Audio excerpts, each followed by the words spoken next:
Good evening, everybody, and welcome to tonight's web training on how to interview and screen wholesale sellers.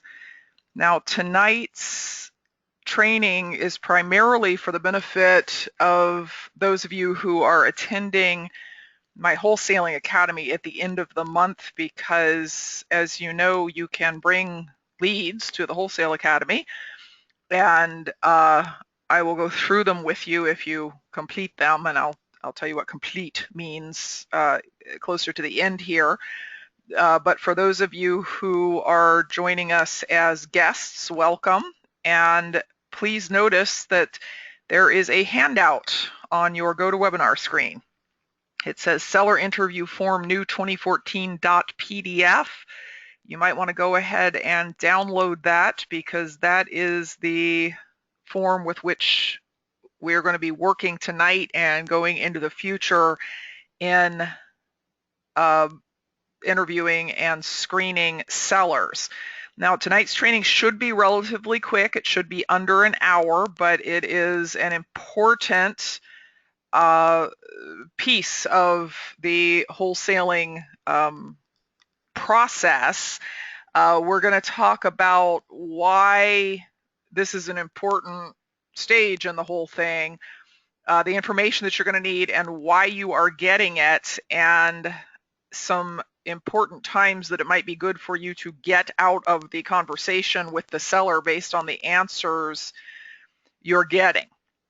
Now, to get us a frame of reference, because I don't know how many of you listening in have actually wholesaled a deal and how many are just in the process of training to wholesale a deal. The process of doing a wholesale deal looks like this, and it's the same process every time. I've been doing this for 20 years. I have 2 wholesale deals under contract right now, and I expect to have 2 more under contract by the end of this week.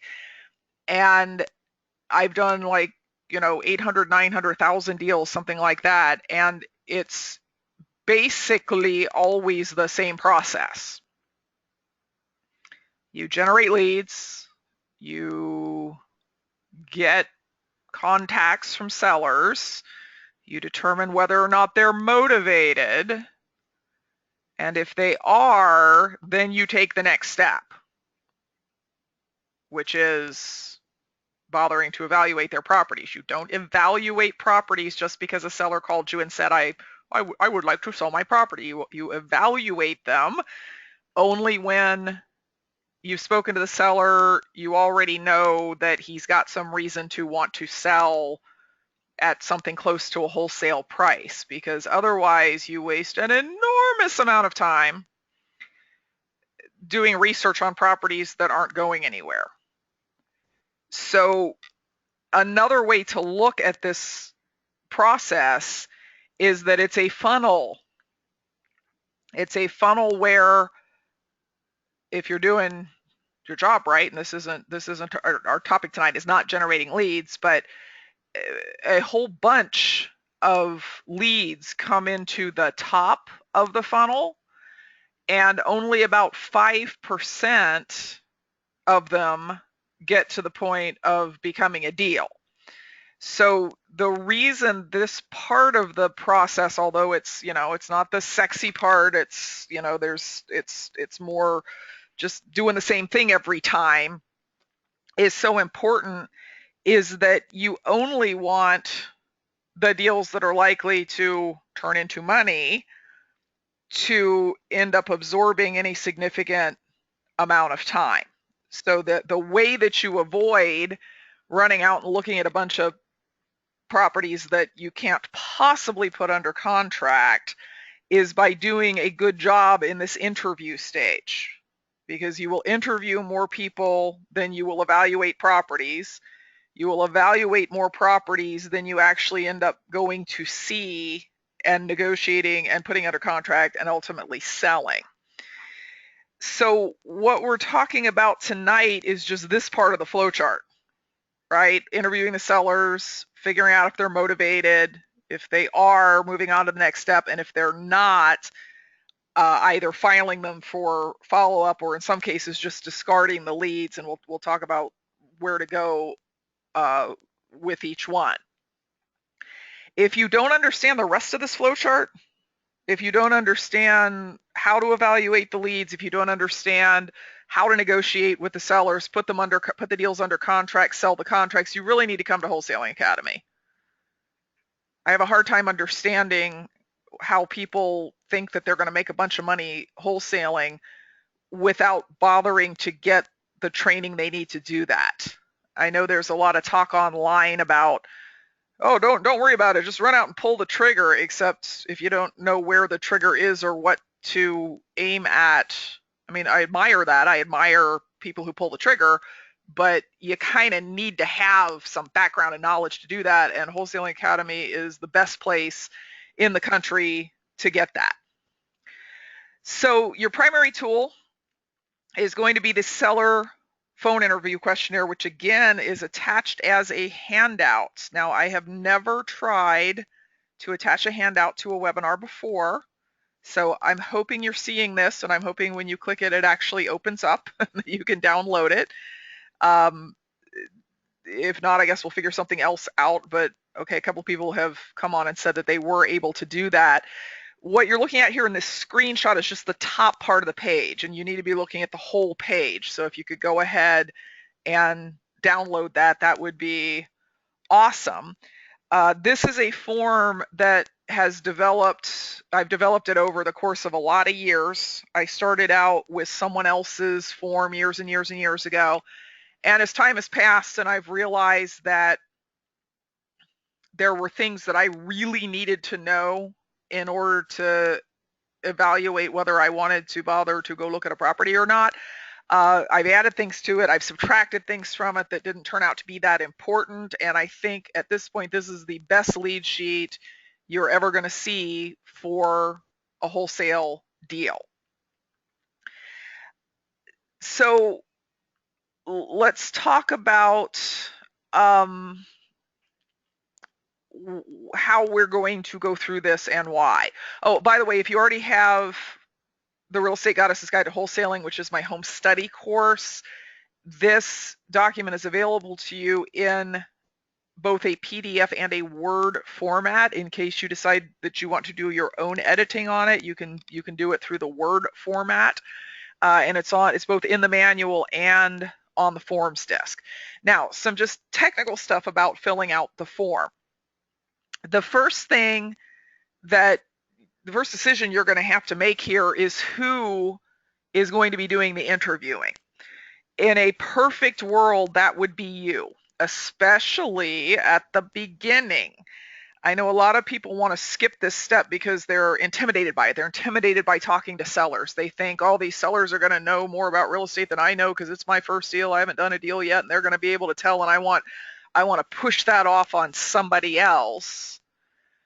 But I think a lot of the good experience you get that allows you to understand these sellers, understand how to tell when one's motivated, understand how to make offers, understand how to build rapport, comes from doing that hard part. Now, at the same time, I know many of you are limited in your ability to take calls all day long by the fact that you have something else you do all day long, like a job.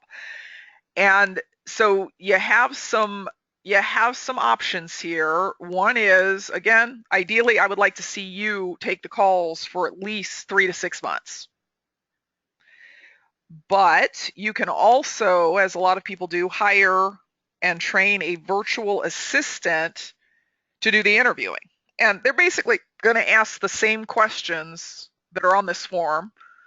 They're going to hopefully get the same training I'm giving you right now about what to do if. Virtual assistants, if they are overseas, can be very inexpensive in doing this, and you would be amazed at how many overseas VAs have incredibly good English skills, better than some American VAs you can hire. They speak almost without an accent, and they are relatively inexpensive. So if you can't answer the phone, a virtual assistant is a good option. A third option is an answering service, but I can tell you that you're probably not going to want to hire an answering service to ask the entire lead sheet. Answering service is typically charged by the minute. It becomes very expensive to have someone sit there and ask all of these questions if they work for an answering service. And especially if you're, again, doing this right and getting a lot of leads. If you're getting 5, 6, 7 leads a day like I am, you could be paying thousands of dollars a month to have an answering service ask these questions. So if you're going to have an answering service, the way you probably want to handle that is to have them ask a limited number of questions, like, what's your name? What's the address of the property you want to sell? What's your day and evening phone number? How much do you want for the property? And are you flexible on that? That's what my answering service asks when my assistant does not get the phone because she's on the line with somebody else. So that's something that needs to be thought through. The other technical thing is, how are you going to use this lead sheet? Because I have allowed my various acquisitions coordinators to do this in the way that was easiest and most comfortable for them. So I've had several iterations of this over the years. When I was answering my own phone 100% of the time, I simply had a pad of these lead sheets printed and next to my phone. And I would take the information by hand because that was the easiest way for me to know where I was on the sheet and get the information down quickly and so on. My current acquisitions coordinator prefers that method as well. She handwrites the lead sheet. She then scans it and emails it to me, along with comparables and some other things. So that's one option, and there's nothing wrong with that. You don't have to be all, but I want it stored in the cloud. Although if you're comfortable with that, my last acquisitions coordinator did not like handwriting the forms. I don't think he thought his handwriting was readable. So what he did was he had the Word version on his computer, and he would simply go in and type on the lines. And then he would save the sheet under the name of that particular property, and he would email it to me. Another option, if you're really technical, is you could create a database for them or a Podio app. I have several students who have basically set up the lead sheet as a Podio app, and that way their virtual assistant can fill it out and they can just go into Podio and see it. We are working on converting the lead sheet into an online form on REI Blackbook, which is our CRM, and the guy from REI Blackbook, the guy who started, is going to be at the Wholesale Academy to talk about how to do this and how to use REI Blackbook as a contact manager. And REI Blackbook and a lot of other programs that are like it, although they come with a set of questions in a particular order, will allow you to modify those questions. And what we're doing is we are modifying that interview form in such a way that it exactly matches the one I have and have been using for years and am used to seeing. So that's the technical part. Let's talk about the actual important part of this process. The important stuff is understanding that you need to ask all of these questions in order to save yourself a lot of time doing research you don't need to do, looking at properties you don't need to look at, understanding why they're there and why you need to get answers and what to do when you don't get answers. So this piece of the process, this really second stage, first stage is generate the leads, second stage is deal with the leads, has a purpose that might be different than what you think. Because a lot of, especially new wholesalers, approach approach this interview as if the goal were to convince what we call the suspect, right? We don't really know if they're a prospect yet because the phone rang and we haven't really talked to them. You think it's to convince them to want to work with you, but really you're the one with the service to provide. I mean, I know they have a thing that you want, which is they potentially have a thing that you want, which is a deal. But really, what you're trying to do here is to determine whether they are someone that you want to work with.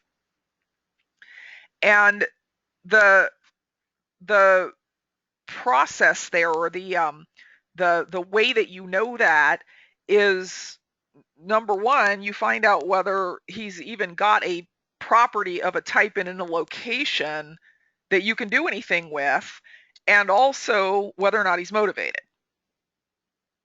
So the question of, does he have the right deal, and is he actually motivated to sell at a price that you can probably pay, is a big chunk of this. And 60% of the time, one or the other there of those things is missing. 60% of the calls you get, either the seller's not really motivated, or he's got a property that's way too far away, or it's a commercial property, or it's a one-bedroom house, or who knows what the problem is. The second possibility is that he is what I call situationally motivated, but not price motivated. So he tells you a sad story about why he must get rid of this property, but he doesn't actually, he's not actually asking a price that makes sense. So he tells you a story that goes, I am desperate to sell this house. I don't want it. I can't afford it. My tenants are driving me crazy. Blah, blah, blah. And then you ask the price, and it's like more than full price. And that's going to be about 20% of the calls you get. And those you do not toss. Those you plan to follow up with later. Those you leave it with, well, I'm really interested in buying your property. I'd love to do it. What you're asking is more than I can pay. What I can pay is more like this number. And I'll tell you what, why don't I follow up with you in a month and see how things are going? I mean, I hope you get your price. I don't think it's going to happen. But let's see how this goes. I have a question here that says that, well, I don't know why I'm answering this because she can't hear me. It says she can't hear anything, and it says she's been muted by the speaker, but of course everybody has that message they've been muted by a speaker, and she can't hear me tell her that her computer is muted. So, oh well. The third thing that could happen is that the seller is telling a motivated story and saying a motivated price. Now, it's probably still not what you need it to be, but he's getting it that he's not going to get full price for his house.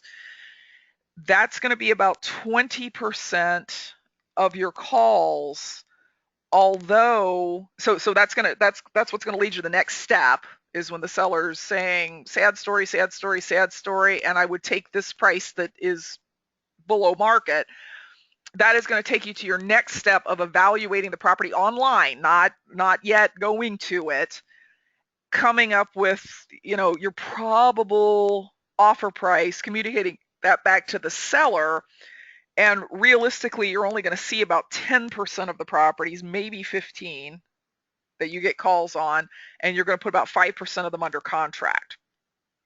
The second purpose of the interview is to also build rapport with the suspect so that he wants to work with you.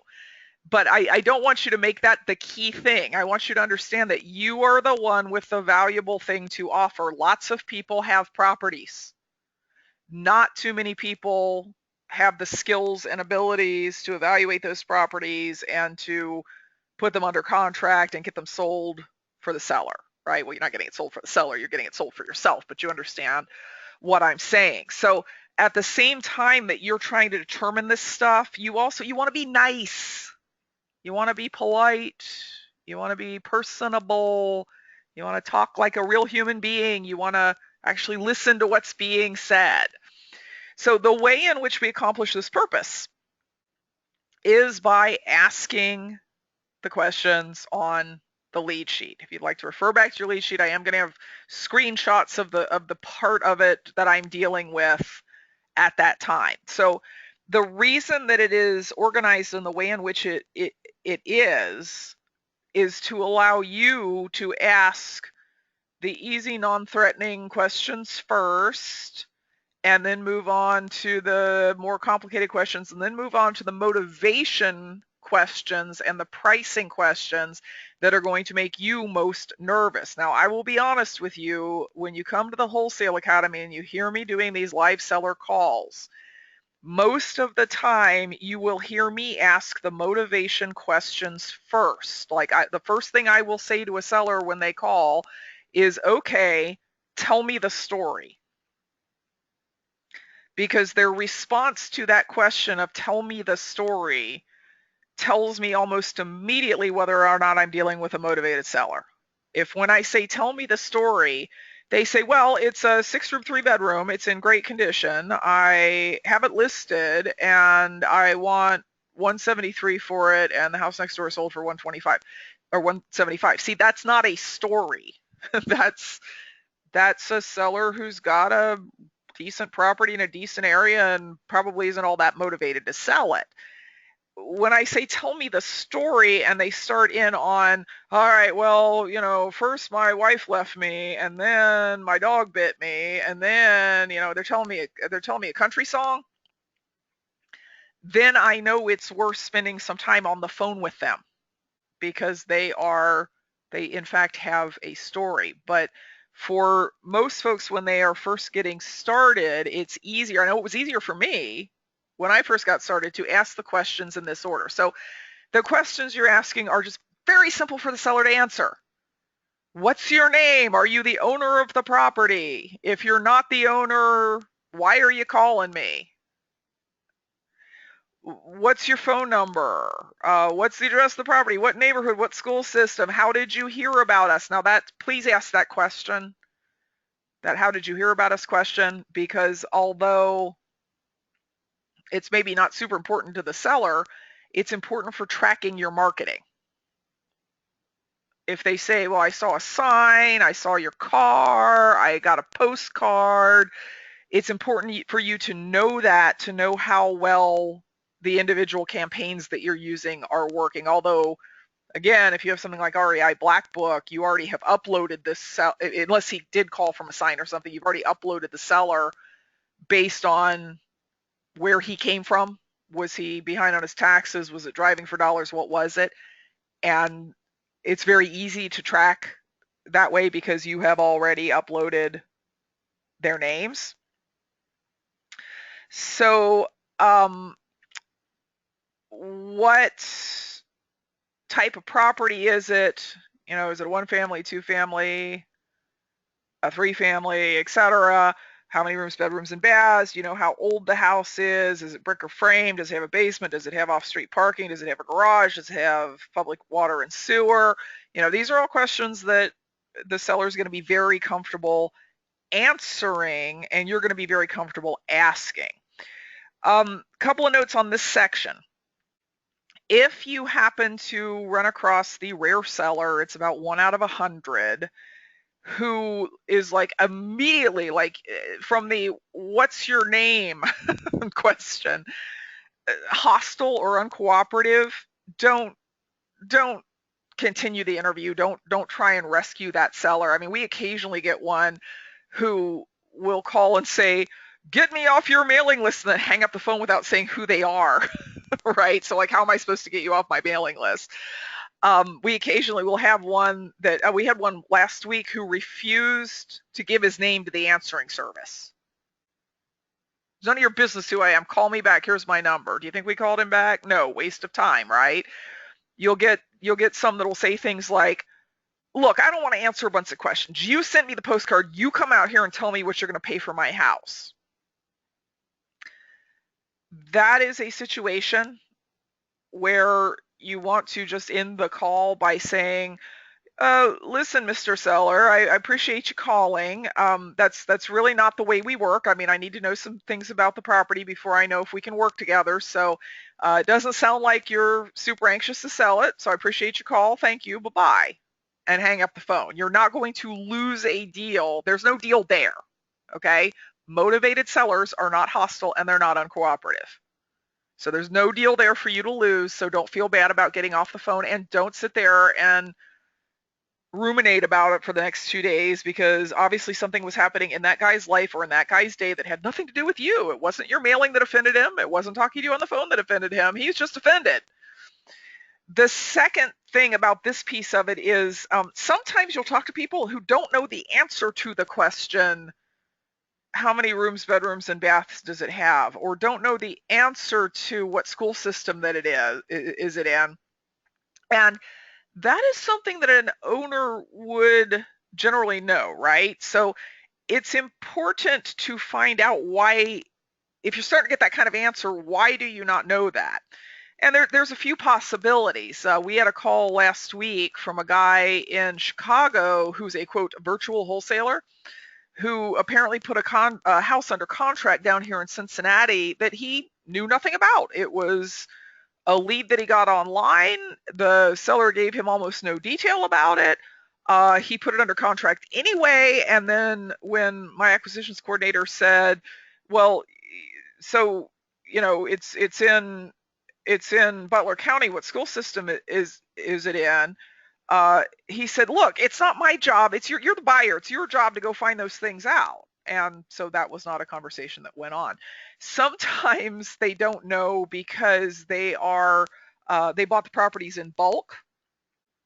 Sometimes they don't know because they are an out-of-town owner who bought it sight unseen and it really does own it, but just doesn't have that kind of detail on it. Sometimes they are wholesalers who don't want to do their work. They don't want to do the work that they were supposed to do, which is find these things out.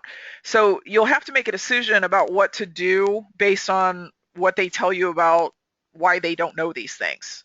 If I'm talking to an heir in a state and he doesn't know them, I'm going to go ahead and keep asking questions and you know, move on and potentially make an offer on it.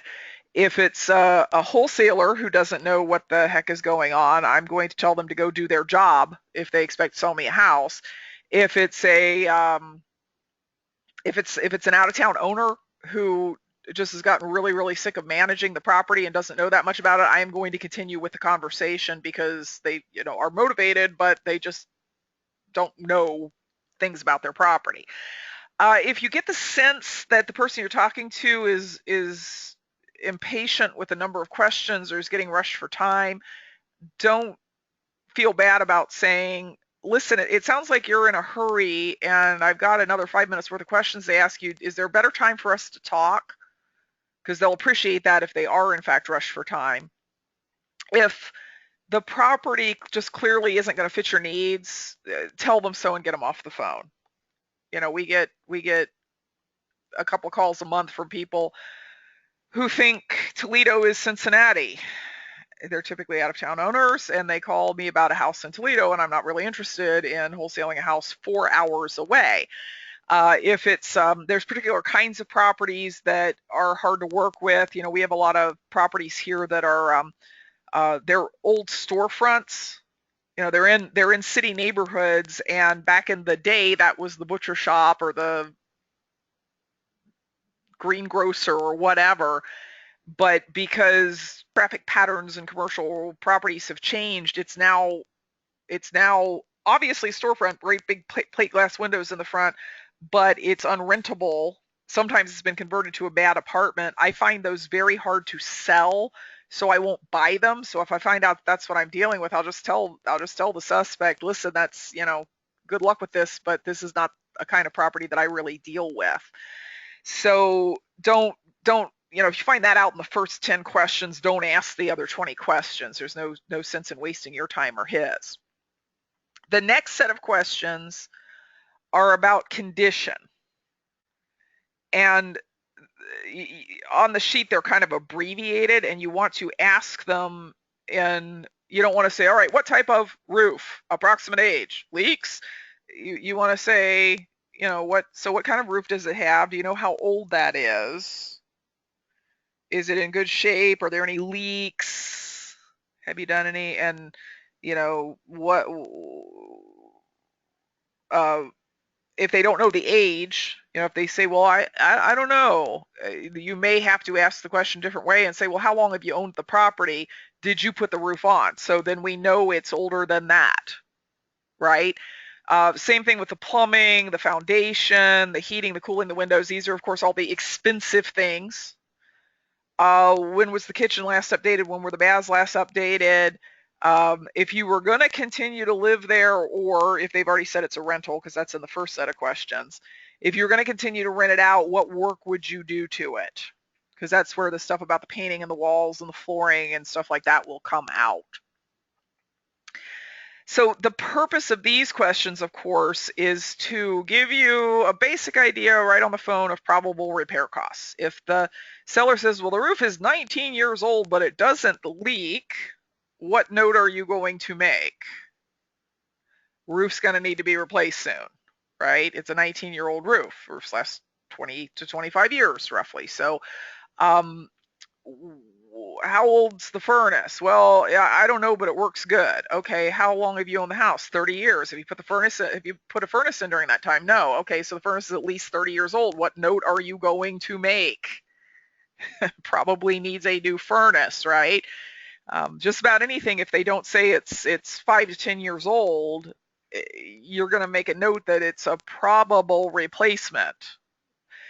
The reason for that is so that you can kind of mentally add up the costs, so that if you decide to take the next step after asking the motivation question and do an evaluation, you can have a rough estimate, like, it sounds like it needs about $20,000 worth of work, so that when you go back to the seller on the phone and say, I think my offer is going to be between X and Y, it's based on something. It's based on a set of at least probable numbers from the condition. Now, again, you may have to ask these questions several ways.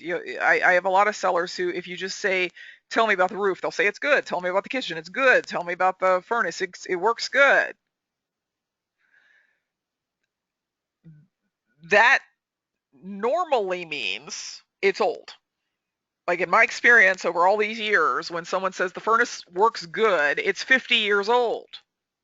So you may have to go back and ask the question a different way. Well, do you know how old it is? Well, do you know if it's a high efficiency furnace? And here's just as an aside, the plumbing question. Tell me about the plumbing. They will often say there are no leaks. And what you really want to know about the plumbing is it copper? Is it plastic? Is it there? That's always a good question. Or is it, sometimes you'll see like cast iron plumbing, which almost always needs to be replaced. Sometimes the owners don't know what kind of plumbing they have, and it's not that they haven't seen it, they just don't know. So something my dad taught me years ago was, when I say, so tell me about the water pipes, and they say, well, they're good, and I say, well, are they plastic or metal? And they'll say they're metal, and I'll say, what kind of metal? And they'll say, I don't know. And the thing my dad taught me was to say, does it look like a penny or does it look like a nickel? Because if it looks like a penny, it's copper, which is generally good. If it looks like a nickel, it's steel or iron, which is generally bad. So you may have to ask these questions a couple of different ways. Now, the next stage is the motivation questions. These are the most important questions on this entire form. You must ask them. You must ask them all. You must get answers to them. Why are you selling? How long have you been trying to sell? Is it listed? And if so, when does that listing expire? By when do you need to sell, and what happens if it doesn't sell by then? What will you do if you can't sell it by then? Because the answers to these will tell you a lot about whether the seller is going to take a wholesale offer. Why are you selling? Well, I got your postcard, thought, hey, everything's for sale for some price. Is that a motivated seller? No. Why are you selling? I moved out of town a year ago. My tenant has not paid rent in 2 months. I can't stand this anymore. I can't take the whole chasing them for the rent thing. When do you need to sell? ASAP, as soon as humanly possible. Is it listed? No, I don't have time.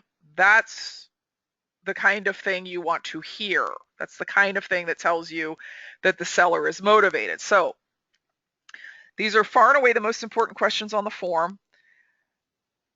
Really listen to what the seller is saying, because they are often not motivated by the fact that they own a property that they don't like. There's something else motivating them. Their wife's on their back about it. They have had 3 bad tenants in a row, and they're just completely fed up. They have a health problem. One of the properties I expect to have under contract before the end of the week, the guy, when I asked him why he was selling, he told me he had cancer, which is awful, of course. And that's, you want to actually be listening, right? And you want to say, oh, I'm so sorry to hear that. Are they treating it? Man, this is something that you don't need to be dealing with this house. Wow, let's see if we can get this sold for you. Oh, I'm really sorry to hear that. I'm going to pray for him and light a candle, right? Later on in the negotiation, after you've evaluated it, gone to see it, and are now telling them a price probably lower than the lowest price they named,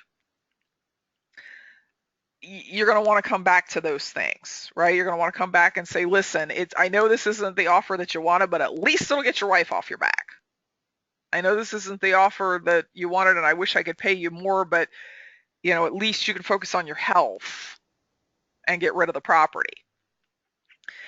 Make notes about what they say here. If you look at the sheets that I fill out, or that my acquisitions coordinator fills out, the margin there on the right under the thing that says check on tax liens, etc., is often filled with notes about things that the seller mentioned about their motivation, so that when we go back and make the offer, we know what the hot buttons are. If the property is listed, if the answer to that question about is the property listed, you need to proceed with care. If you are a licensed agent, you need to stop the conversation at that point, because you do not want to be crossing another agent's sign. What you need to say is, well, listen, I need to be dealing with your agent about this. I'm a licensed agent. I need to be dealing with your agent about this. Unless you would like me to wait until your listing expires and then talk to you then, that's up to you. Because as long as it's listed, you owe a commission, right? Even though you contacted me and not your agent. If you are not a licensed agent, there is officially nothing stopping you from continuing to converse with the seller who called you. However, you want to be very careful about recommending to the seller that they cancel their listing. You don't want to say, like, well, why don't you cancel that listing, and then you won't have to pay a commission. That's called tortious interference with contract. There's a pre-existing contract between that seller and somebody else, and you just told him to cancel that contract, and that's, if the agent decided to pursue you for that, the case would be called tortious interference with contract. So if you're not a licensed agent, the way you may want to proceed with that is, all right, do you want me to deal with your agent, or do you want me to wait until the listing expires, or are you planning on canceling the listing? And I got to tell you, like 90% of the people that we talk to whose property is listed, and we try not to mail to listed properties, but sometimes, like, they've been on our list for a while and they're responding to a third mailing, and they've listed it in the meantime, and we just didn't really have any way of, we could check them item by item, but that would be incredibly time consuming. 90% of the time they'll either say, well, the agent is my brother, my sister, my, a close friend. They said it was fine if I sold it myself. Or they'll say, I'm really unhappy with this agent. I'm going to cancel the listing anyway. Or, they say something other than, oh yeah, well, just call my agent. And sometimes it's the agent themselves that call. Sometimes the seller will actually pass your mailing or your phone number or something off to their agent. What else? The last set of questions here is the pricing or financing and financing questions. So it's how much are you asking? How did you decide on that number? What's the least you take if it was all cash and the closing was fast and there weren't a lot of fees associated with it? How much do you owe? Are your payments current? How much are the payments? Does it include tax and insurance? What's the interest rate? Is the rate fixed rate or adjustable? And would you consider a takeover payment deal? And then finally, is there anything else you think that I should know? Now, these questions are the ones that you are going to tend to be most uncomfortable about, because your thought is, I wouldn't tell a stranger what I owed on my property. I would not think that was any of their business, and particularly not, what's my interest rate and what are my payments. You are not a motivated seller. Motivated sellers will give you that answer. And if you just ask, if you just ask the question like it was a matter of course, like, well, of course, I asked you how many bedrooms, of course I'm going to ask you what you owe, you'll find that most people will answer them without any hesitation. We don't have 1 out of 50 sellers who says, well, I'm not telling you that, because it's just, just a normal part of the question. Like when your doctor says, where does it hurt? You don't not tell him because it's none of his business. You're asking him for his help, right? Now, if you ask the question, how much do you want for your property, and the seller will not answer you, if they say, well, you come and tell me what you want to pay, or I'm taking bids, or I don't really know, don't proceed. A seller who won't give you a price is not a motivated seller. I used to think, way back at the beginning of all of this, I used to think that it was a perfectly legitimate thing for the seller to want me to name the number first. And I would do that. I would actually go out, investigate the property, walk through it, spend time, and then I would give them a price. And then after like 5 years of that, I noticed that 100% of the time when the seller wouldn't give me a price, it was because he knew exactly what he wanted for the property, but he was playing the he who speaks first loses game, and he really wanted more than what I could offer. So when a seller says, oh, just come out and make me an offer, what I say is, and what my acquisition coordinator is trying to say is, listen, let me explain a little bit about how we work here. We get anywhere from 30 to 40 calls a week from people who want us to buy their house. And we just do not have time to look at all of those properties. So the way that we determine which ones to make offers on is based on whether we think we can come close to what the seller wants. So if you can't tell me what you want, I can't make an appointment to come see your house. So, surely you have some idea, some price range that you'd be happy with. And if they still won't say, we don't make an appointment, because it's a losing proposition 100% of the time to do any further evaluation on that deal. You're not going to get the deal. The only exception is when the seller says, I don't know what I want because I don't know what kind of shape this house is in because I haven't seen it in 7 years. I will do an online evaluation. I will check comps. I will, and particularly if I know that they don't owe anything on it, I will check comps. I will come back to them and say, look, I think we're going to be in this price range. Does that sound like something that would work for you? And because he hasn't seen it, doesn't know the condition, I make the worst possible assumptions about the condition. I assume it needs everything. I assume if it's a rental, it's a $40,000 rehab, and if it's a rehab resale property, that it needs, more than that. The second piece is the reason that you're asking people how much they owe is because for most sellers, that sets a floor on what they can take. And if they owe more than the property is worth, or owe more than what you're likely to be able to pay, the only options at that point are short sale, which I never recommend to newbies. I never recommend that new investors pursue short sales. They're very time consuming, difficult. You have to be available during the day to talk to the bank. They don't have a real high likelihood of being accepted. Or if they only owe a little bit more than what you could normally pay, it's a possible takeover payments deal, or they're going to have to bring money to the closing. So this is not a question that you want to skip. This is not a question you want to be afraid to ask or take an answer like, well, I'm not telling you. And it's not a question that they should hesitate to answer either. The purpose of the questions about like what payments, what's the rate, what's the term, is that if you know how to do takeover payments deals, lease option deals, things like that, it may shift your thinking from, is this a wholesale deal, to, is this a deal I might want to keep medium or long term because it's a good takeover payments deal. If you have no idea how to do that, have no interest in doing it, you don't need to ask those questions. You don't need to ask what's your payment, what's your rate, does it include taxes and insurance, that sort of thing. The question about how did you decide on that figure? So you ask, what do you want for your house? How did you decide on that? Many times the seller will answer that by telling you how much they owe. They'll say, well, that's what I owe. Or they'll say, well, I owe 50 and I wanted 10 to go do something else.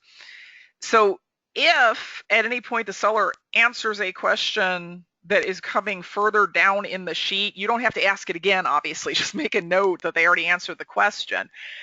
Sometimes they answer this in a way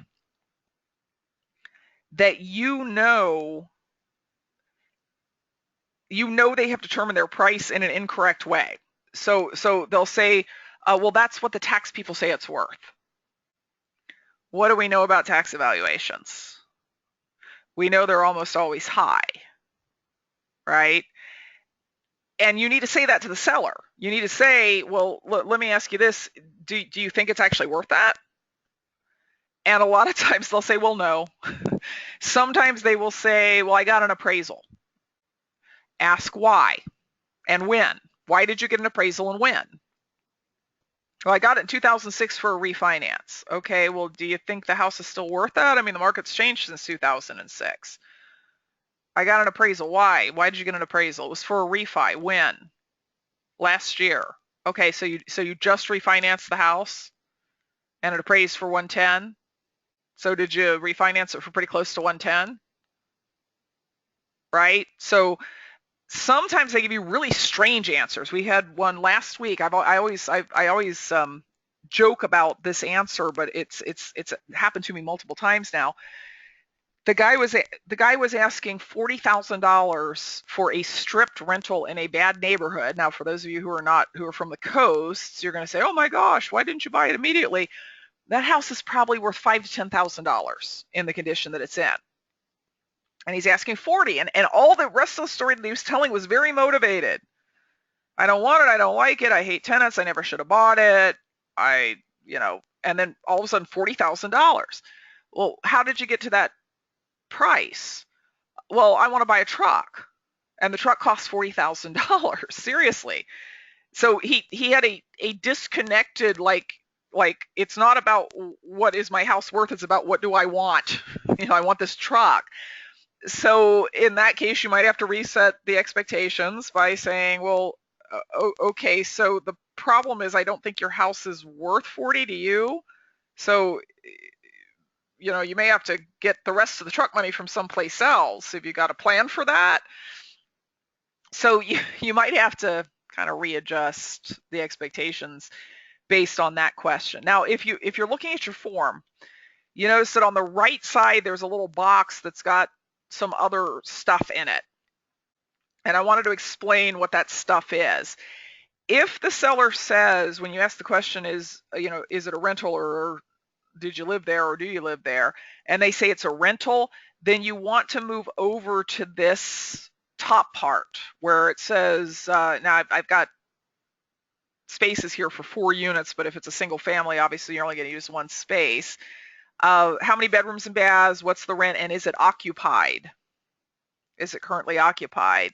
And then if it's a multifamily, you typically want to ask who's paying the utilities, who pays for the heat, water, cooking, gas, and electric. The second piece here is, and now you notice it says check before sending. That's a note from my acquisitions coordinator for her to check this before she sends it to me. But these are other questions that you're probably going to want to ask. Are there any code violations on the property? What are the taxes due now? And then here where we live, if you don't pay your taxes, the county will actually sell off a tax lien on the property. So the taxes that are due now might only be $1,000, but there might also be a $7,000 tax lien. So these are notes for my acquisitions coordinator to check on whether or not a tax lien has been sold, and if so, how much that is, because on paid off properties, it's the tax liens that will often set the bottom price that an owner can take for the property. So some general tips on this form. Get used to the form so that you're not just robotically saying, and what is your name, and are you the owner, and how did you hear about us? This is supposed to be a conversation. No one should be able to tell that you're reading anything. Right? You don't have to ask them exactly like they are on the sheet.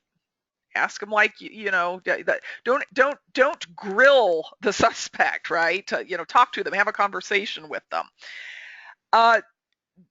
Don't expect that this is going to go exactly like you want it to, like you're going to be asking the questions and they're going to be answering them. A really motivated seller will often just do a brain dump on you. You say, hi, this is Vena, how can I help you? And it's like, I got this house and I don't want it, and you sent me a postcard, and I'm really hoping you'll come and take it from me because I'm going to lose it to a tax sale next week. And like, they tell you all the motivation stuff before you even get to ask a question about where it is or how many rooms or bedrooms it has or the construction or anything like that. So another good reason to be familiar with the form is so that you can fill it in as the person is talking, and then go back and look at what's blank. Go back and look at what's blank and say, okay, just a couple more quick questions. How many bathrooms does it have? Does it have a garage? That sort of thing. Conversation means that you're not just asking the question, moving on to the next question. If you have an opportunity to build rapport by responding to something that is clearly a hot button for the seller, you go ahead and do that, right? If you say, why are you selling? And they say, well, because my wife's going to divorce me if I don't sell it. You're not going to say, okay, and how much do you owe? You're going to say, wow, that's not the outcome we're looking for here. Let's see if we can do a deal and get your wife off your back. If they say, well, it is rented, there's somebody living there, but they haven't paid their rent.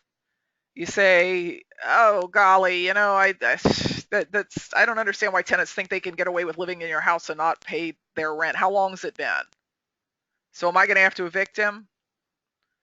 Right? So don't just move on to the next question when you have an opportunity to agree, affirm, point out how dealing with you can help them, that sort of thing. Don't hesitate when you've gotten to the point in the conversation where you can't help. They owe too much, they want too much, they got the wrong property, whatever. Don't hesitate to say to the seller, you know what, I don't think I'm the solution you're looking for. It sounds like you need a full price offer. You got a great house. You really ought to list it. I'm not, what I'm looking for is distressed properties that are priced accordingly, and I don't think that's what you have.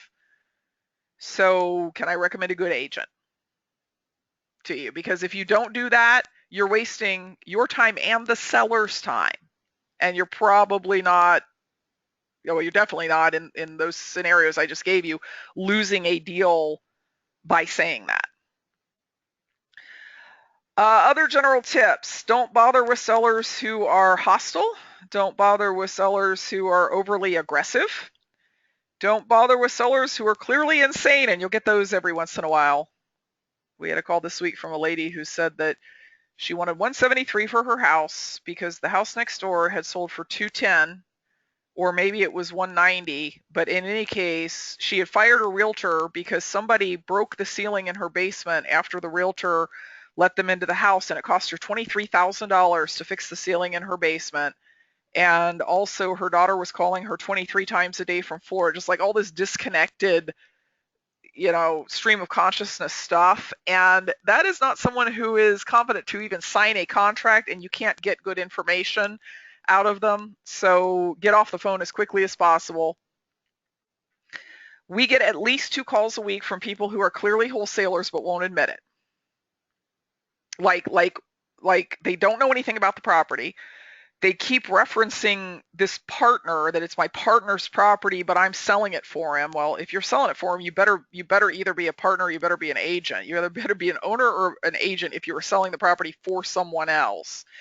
And I just ask the question, look, are you wholesaling this property? Oh no, no, it's not. No, that's not it. My partner, I won't bother with those people. There's not going to be any conversation that goes, I'm going to buy it from you, I'm going to co-wholesale it, with none of that, because that is not somebody who is acting in an upfront and ethical manner, or really who knows what they're doing. I mean, if you're directly asked the question, are you a wholesaler, and you clearly lie about it, I don't really have much more to say to you. When you get one of these sellers who is situationally motivated but not price motivated, you are not doing them a favor by not telling them what you think you can pay for their property. That was a double negative. You should tell them what you think you can pay for their property. You should say, look, I'm actually very interested in this kind of property. I could definitely come out there and take a look and make you an offer, but what you want is quite a bit more than I'm likely to offer. Because what I'm likely to offer is, and give them a range, and this is again is based on, you may have to get off the phone with them, run some comps, do a quick estimate of what you think the repairs might cost before you call them back and tell them this. But if they're asking 150 and your number is 90 and they sound motivated, you want to call them back and say, look, I would definitely be interested, but based on what you're telling me about the condition and what I'm seeing in terms of sale prices, I couldn't come anywhere near that. And honestly, my offer wouldn't make you happy because it would be around 90. Now, by doing that, by saying, I know this isn't going to make you happy, and here's what it is, what you've just done is put that number in their head without insulting them. I mean, you've said, I know this isn't going to work for you. So let me make these suggestions, list it with an agent, put it in Craigslist, put a sign out front, try and find a homeowner. Can I follow up with you in about a month and see how it's going? Now they might very well say, oh my gosh, there's no way I would ever take $90,000 for this property. I know, I heard you. You said you wanted 150, but it puts the number in their head, and that after a while becomes the number they're trying to beat. They may be shocked when they first hear it, but in 3 weeks, they're like, well, if I could get 95, that would be really good. If you don't put the number in your head, if you just say, look, I couldn't pay anything like that, they're still thinking, well, I want 150 and they can pay 140 or 120. They haven't had their expectations adjusted, and it won't be a much different phone call when you follow up with them in a few weeks. Now, for those of you who are coming to the Wholesaling Academy, I've got some further instructions for you. If you don't know what I'm talking about, the Wholesaling Academy is coming up in a couple of weeks. It's August 27th through 30th here in Cincinnati. It's $19.97 for one person to attend. It's $29.97 if you're bringing a family member, a partner, somebody like that. You may be entitled to a discount on that if you already have my home study course, if you're an Inner Circle member, if you're an Express Success member, if you have attended before. There are significant discounts on this for folks like that. Comes with a 90-day money-back guarantee. I mean, it's already cheap. It's extremely complete. It's really hands-on. We're going to do live seller calls. We're going to go look at properties. We're going to comp houses. We're going to fill out contracts. It's the push you need to go out and actually do deals if you're not doing deals right now, and that's guaranteed. You get your money back for 90 days afterwards if I'm wrong. We do have less than 10 seats left at this point. So if you have been planning to come and have not registered to do that, may I suggest that you do it right away. If you're already registered, you know that I'm going to be doing live seller calls and that I will evaluate your leads, but here's what you need to do to get those leads evaluated. Number one, only bring me owner leads. Don't bring me leads from real estate agents where you can't get this information. Don't bring me leads from other wholesalers. Don't bring me leads from institutional sellers like banks, because again, you can't get this information from institutional sellers. Bring me fully filled out lead sheets, and if you are from out of town, please bring me comps. Please bring me a set of comparable sales so that I have some idea of what that house in Jacksonville is worth or what that house in Raleigh is worth, because without that, I cannot evaluate what you ought to be offering on these properties. If you have a really hot lead and you're an Inner Circle member or an Express Success member, don't wait until the Academy. You have an email address where you can email me the leads before the Academy. I don't want you to lose one because you're waiting for me to tell you what to offer. Go ahead and send it to me right now. If you are coming to the Academy, 9 chances out of 10 you are an Inner Circle or Express Success member because you got 6 months of that for signing up for the Academy. And that's another benefit to coming, is that you get 6 months of my help with your leads.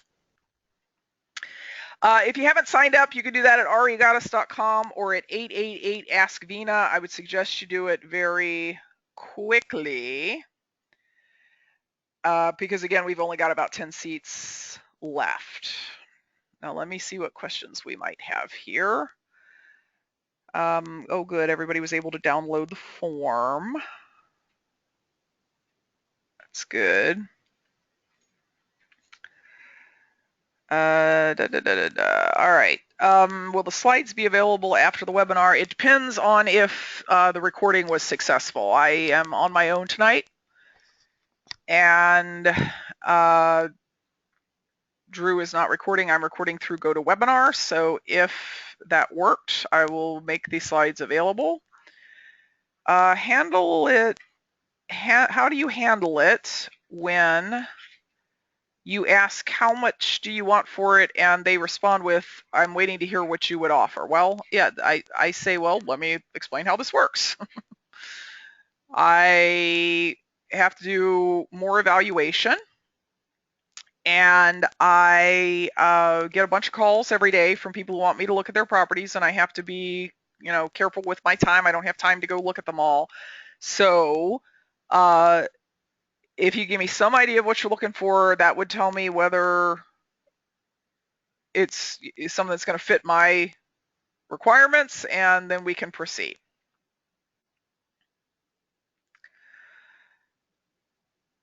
Do you inform them that you are a licensed agent, and when? Okay, so if they got a mailing from me, they know I'm a licensed agent because it says so. It says so on the form. If they called from my car sign or something like that, where there's not really room to put all that disclosure language, when they call, I say, I need to let you know that I am a licensed agent. I'm not looking to list your house. I don't even do that. I don't list houses. But, the state requires that I tell you that I'm an agent, but I would be buying this for myself. I'm looking for this deal for myself, not to list it. And that usually satisfies them. And then also, in addition to that, I of course give them the state required agency disclosure form at the point at which I might write them an offer if we get to that point. What is the form URL? Okay, Ryan, yeah, you did get on late. If you look at the GoToWebinar panel, there's a thing that says handouts, and within the handouts, there's a thing that says seller interview form. And if you click that, it should open and you should be able to download it because it apparently worked for everybody else. All right, are there any other questions?